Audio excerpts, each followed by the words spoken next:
In another video, we have covered the topic of framing class rules. Along with the rules, you have to also decide on the consequences for children following or not following the rules.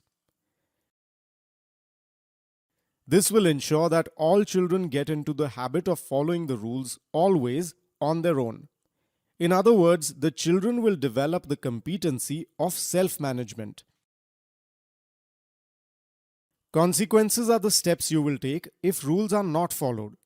These are not punishments but corrective steps to help children improve their behavior.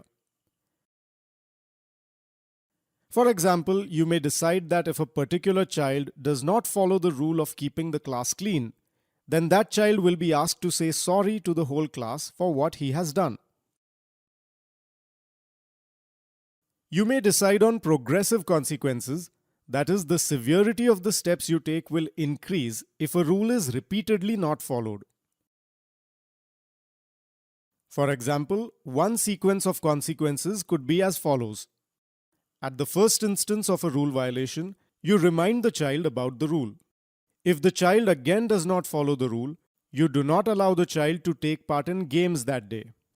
If the child continues to break the rule, you call the child's parents and speak to them.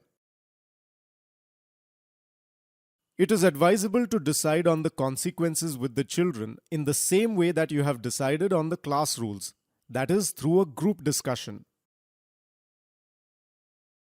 You may write the children's suggestions on the board. Some suggestions may be totally unacceptable.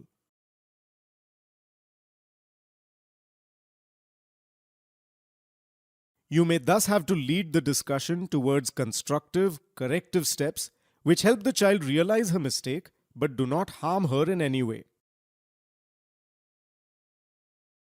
Along with consequences for not following the rules, also decide on some positive consequences if the rules are followed regularly.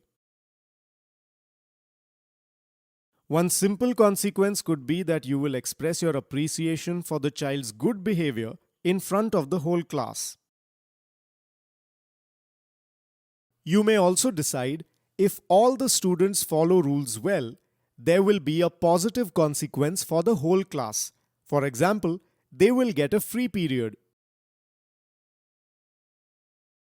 By framing rules and consequences for good and unacceptable behavior, you can help children develop the abilities of self-discipline and self-development.